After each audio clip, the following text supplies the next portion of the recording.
And we have so many options when it comes to sweeteners. There's sugar and natural and artificial sugar substitutes. So which ones are the healthiest options? Well, the Fox Medical team's Beth Galvin is here now to talk about this. And Beth, good morning. It seems like we are hearing from experts. We do need to cut back a little bit on sugar. We do, Elise, and there's a good reason for that. You know, too much sugar can really lead to inflammation in the body. That plays into health issues from heart disease to diabetes, and it's also empty calories. But Dr. Taz Badia says sugar is okay if you can dial it way back.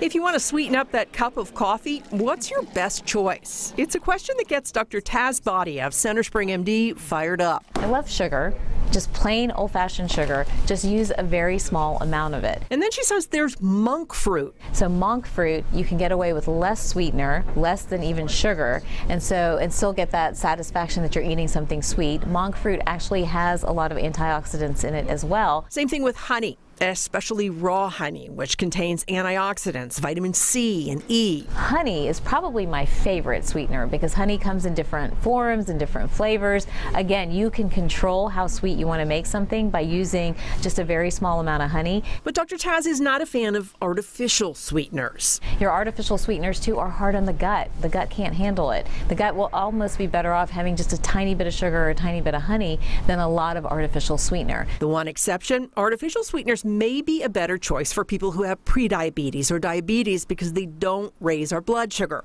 But Dr. Taz says artificial sweeteners can cause us to crave more sweets. And it seems like the artificial sweeteners actually make us hungrier and make us crave more food and make us want more food. She also likes stevia, a sugar substitute made from a plant. But Dr. Taz says no matter what sweetener you choose, I mean, the best strategy is honestly less. Like the more. It should almost be a challenge to yourself. How much can you cut your sugar intake in any form on any given day, and you'll find that you don't crave it, you don't want it anymore. And on its website, the Cleveland Clinic recommends weaning yourself off sugar gradually. They say cut the sweetener that you put in your coffee by about a tablespoon a week, or you could cut your juice with water so that you're drinking half juice and half water, and that way at least you can kind of transition yourself off of, you know, hardcore sugar and sweetener. And I think it's interesting you said you're trying to do this. I think most I'm of us trying to do this. I'm on day 6, not that I'm counting. It's so like hour number. She's not mean.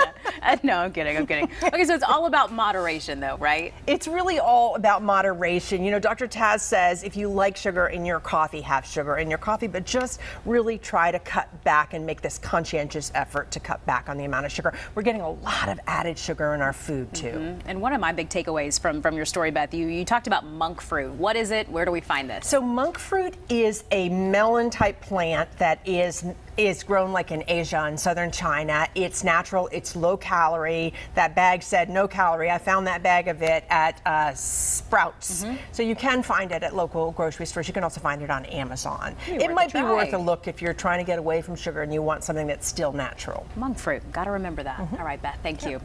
Time is 9:41 now, and there are only